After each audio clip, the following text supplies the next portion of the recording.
আজকে যা ঠান্ডা পড়ছে মা, মনে হচ্ছে না সূর্য উঠবে আজকে সারাদিনে। তাই তো মনে হচ্ছে একদম সূর্য উঠবে না। কুয়াশা কিন্তু নাই না? কুয়াশা নাই, ঠান্ডাটা খুব লাগতেছে না? হ্যাঁ, ঠান্ডা এই কিন্তু কয়েকদিন এত কুয়াশা টুয়াশা পড়লো, সর্দি লাগলো না। আর আজকে এরকম ঠান্ডা ওদের দেখো তো কি সর্দিটা লাগছে আমার। সবারই এখন ঠান্ডা লাগবে, বুঝছিস?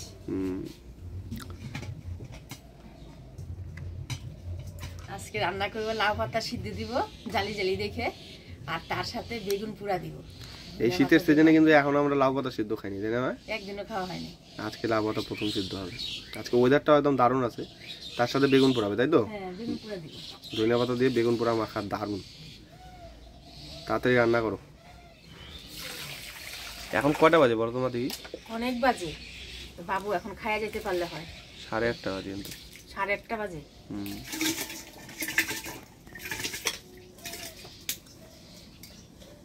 তো চাল ধুয়ে দিয়ে দিলাম। তো চলেন যাই, কয়টা লাউ পাতা নিয়ে আসি জালি জালি দেখে। এবার একদিনও লাউ পাতা সিদ্ধ খাওয়া হয়নি, আজকে প্রথম। ফুলও আসছে কিন্তু টমেটো গাছে। ভালোই ফুল আসছে তো, ওই দেখ। হ্যাঁ, এই যে, এই যে ভালো ফুল আসছে, ওইটাই তো বললাম। ওইটা কালকে সবগুলো পরশুদিন বাঁধাকপি গাড়ি দিয়েছিলাম। হ্যাঁ, গাছগুলো এখন সোজা হয়েছে। বাঁধাকপিতে পাকও চলে আসে। আমি আবার সকালবেলা ছাই দিয়ে দিছি। কিছু বাঁধাকপিতে? হ্যাঁ, ওই যে পাতাগুলো যে ফুটা ফুটা দেখতেছি, পোকা লাগছে না? বসে ছাই দিয়ে দিছি। জল দিতে হবে, বুঝছো? লাউ ধরছে, লাউ দেখাতে যাচ্ছে, দুইটা জালি জালি দেখা যাচ্ছে। দুইটা জালি দেখাচ্ছে। এই যে ওই দুইটা জালি, এই যে একটা আর এই যে এখানে একটা। লাউ পাতা খাওয়ার কথা মনে পড়লে মার কথা মনে পড়ে। মা এই লাউ পাতা শাক, লাউ পাতা সিদ্ধ খুব ভালোবাসে। ও হ্যাঁ, দিদন তো। হ্যাঁ,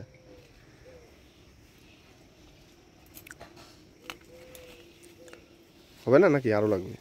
আচ্ছা, মাখলে পরে অল্প হয়ে যাবে সিদ্ধ করে। ওটা ধনিয়া পাতাও তুলে নেই না? হ্যাঁ, নিয়ে নাও। ধনিয়া পাতা সেরকম ভালো হয় না এইবার। বেগুন পোড়া মাখবো ধনিয়া পাতা দিয়ে। হয়ে যাবে এটা বেশি। চলো, যা সেন্ট, সেই সেন্ট বেড়েছে না? হুম, চলো কা, ওই জন্য সেন্টটা বেশি। লাউ পাতার আঁশগুলো বাইছে নিব, বাইছে পরিষ্কার করে ধুয়ে নিয়ে যাবো বেগুনের পারে। এই আঁশগুলো না ফালাইলে সিদ্ধ মাখার সময় সুতা সুতা হয়ে থাকবে। আঁশগুলো ফালাই নিলে ভালো হয়। দাদু বলে এই ঠান্ডার মধ্যে সিকিম গেছে, দাদুর পালানে অনেক সবজি হয়েছে, দাদু বলছে নিয়ে আসতে ওগুলো। হ্যাঁ, বলছে তো নিয়ে আসতে আমাকে কালকে। এই ঠান্ডার মধ্যে সিকিম গেছে কাজে, ভাবো তো কি করবে। হ্যাঁ, কি যে মামার বুদ্ধি। এই ঠান্ডার মধ্যে বাড়ি ঘর ছেড়ে কেউ যায়? গরমের দিন হলে তাও হয়। ঠান্ডার দিনে খাও দাও, বাড়িতে শুয়ে থাকো, তাও এক শান্তি।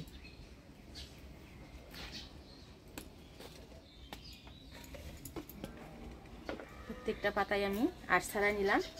এবার পরিষ্কার করে ধুয়ে নিয়ে আসি কুয়ার পাড় থেকে। থাক, এটা পরে লাগবে।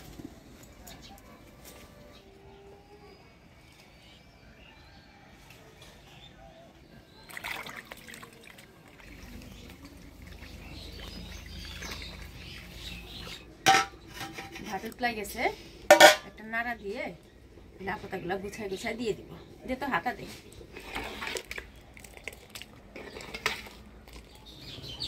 লাউ পাতাগুলো আমি একটার পর একটা ভালো করে গুছিয়ে নিব, যাতে ভাতের মধ্যে এলায় না যায়। এখন দিলে লাউ পাতাটাও হয়ে যাবে, ভাত হয়ে যায় না? হ্যাঁ, 3টা দিচ্ছ, 3 মুঠা? 3 মুঠা। মানে ভাতে এলায় গেলে পর আবার বার করতে অসুবিধা হবে, এই জন্য একবারে গুছাই দিলাম।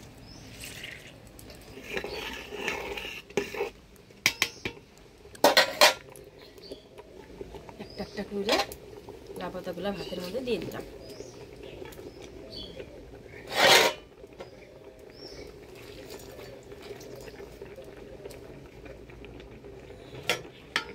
ভাতটা হোক, লাউ পাতাটাও সিদ্ধ হোক। আর এদিকে দেখেন 2টা বেগুন নিয়ে নিছি, সাদা বেগুন। এই বেগুন 2টা পুরা দিব। তো এর মধ্যে আমি লঙ্কা রসুন ঢুকাই দিব ভিতরে, হালকা তেল মাখাই নিব। বেগুনটা পুরা হলে পরে চোচাটা ভালো উঠবে।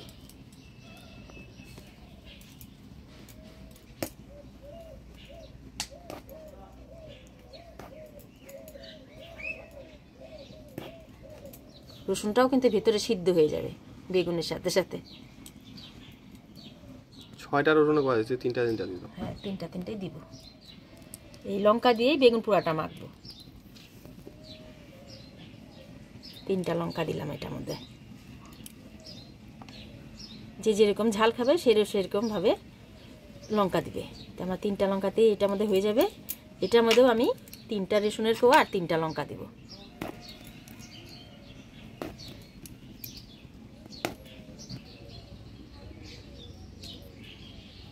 3টা করে লঙ্কা দিলা, 3টা করে রসুনের কোয়া দিলা, তাই তো? রসুনের কোয়া আর 3টা করে লঙ্কা দিলাম।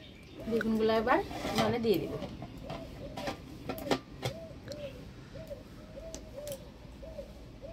ঝিকের মাথায় বাজায় দিলাম, বেগুনটা উঠাইতে সুবিধা হবে। দিয়ে দিলাম ঝিকের মাথায় 2টা বেগুন বাজায় পুরা হোক। আস্তে আস্তে জাল জ্বলবে আর বেগুনটাও পুরা হবে, এদিকে ভাতটাও হবে। বেগুন পুরা হয়ে গেছে, এবার নামিয়ে নিব। দারুণ আছে গো বেগুনটা, হ্যাঁ? সব পাশে হয়েছে তো? সব পাশেই হয়েছে, একদম তুলতুলা না? ওর জন্য তো ঝিকের মাথায় বাজা দিছি, সব পাশে হবে। এই দেখে ও কি সুন্দর হয়েছে, সেই হয়েছে। দেখছিস?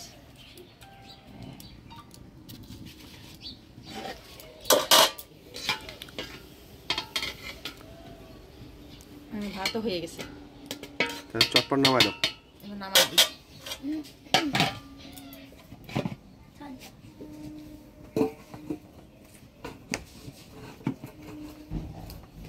মার হবে না মনে হয়, অল্প মার হবে আজকে। এবার বেগুনটা ছুলে নিব। লঙ্কা আর রসুনগুলো বের করে নিও।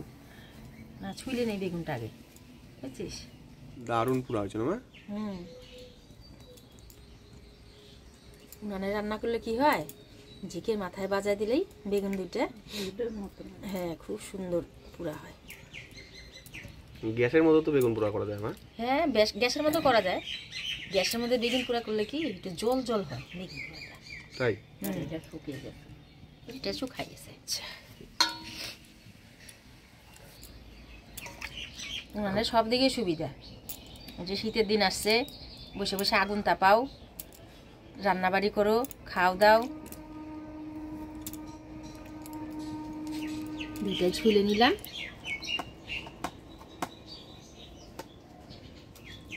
লঙ্কা রসুন দিছি, এগুলো দিয়ে কিন্তু আমি সিদ্ধটা মাখবো।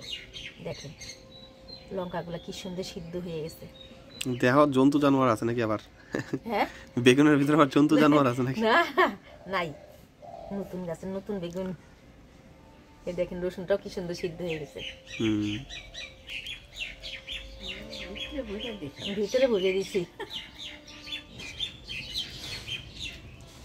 লবণ দিয়ে আমি রসুন লঙ্কা পেঁয়াজটা ভালো করে ডলা দিয়ে দেবো। লঙ্কা পেঁয়াজ রসুন লবণ দিয়ে ভালো করে চটকায় নিলাম। এবার দিয়ে দেবো কাঁচা সরষের তেল। এবার বেগুনটা ভালো করে মাখাই নেব। ভাজা সিদ্ধর থেকে কিন্তু এই পুরাটা বেশি টেস্ট লাগে, তাই না? না কি করতাম বলতো ছোটবেলায়, শীতের দিন ঘষি দিয়ে আগুন তাপানো হইতো, ঘষির ছাইটা বেশ সুন্দর নিবা নিবা ছাই, তার মধ্যে বাবা হাটের থেকে নতুন আলু নিয়ে আসতো, ওই আলু নিয়ে নিয়ে ওই ঘষির ছাইয়ের ভিতরে দিয়ে দিতাম, আর আলুটা বেশ পুরা হয়ে যেত, আবার ওটা বার করে খাইতাম, খুব স্বাদ লাগতো। হয়ে গেল বেগুন পুরা মাখা। এবার লাউ পাতাটা মাইখা নিব। এই যে দেখেন লাউ পাতাটা একদম দলা বান্ধে আছে, কিন্তু ভাতের মধ্যে এলাই যায় নাই। হ্যাঁ ভাত একটু থাকবেই। পেঁয়াজ লঙ্কা দিয়ে লবণ দিয়ে আমি ভালো করে ডলে নিব। লাউ পাতা সিদ্ধতে শুকনো লঙ্কা পুরা বা শুকনো লঙ্কা ভাইজে নিলে পরে লাউ পাতা সিদ্ধ মাখলে ভালো লাগে। এবার পেঁয়াজ দিয়ে ডলে নিব। সরষের তেল। এবার লাউ পাতাটা মাখায় নিব।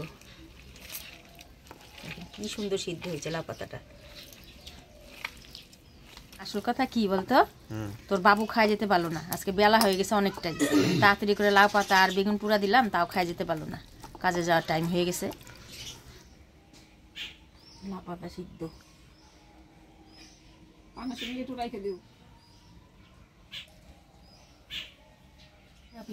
গরম গরম বেগুন পুরা লাউ পাতা সিদ্ধ খাও।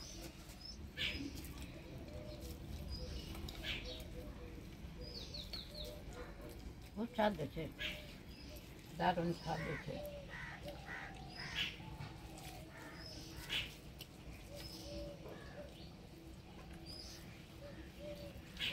শীতের দিন, আর শীতের দিনে যদি এরকম গরম ভাতে লাউ পাতা সিদ্ধ আর বেগুন পোড়া থাকে, আর কি লাগে, খাওয়াটা কিন্তু বেশ জমে যায়। আজকের এই ভিডিওটা কেমন লাগলো অবশ্যই কমেন্ট করে জানাবেন। ভিডিওটা ভালো লাগলে লাইক করবেন আর আমাদের চ্যানেলটা সাবস্ক্রাইব করবেন।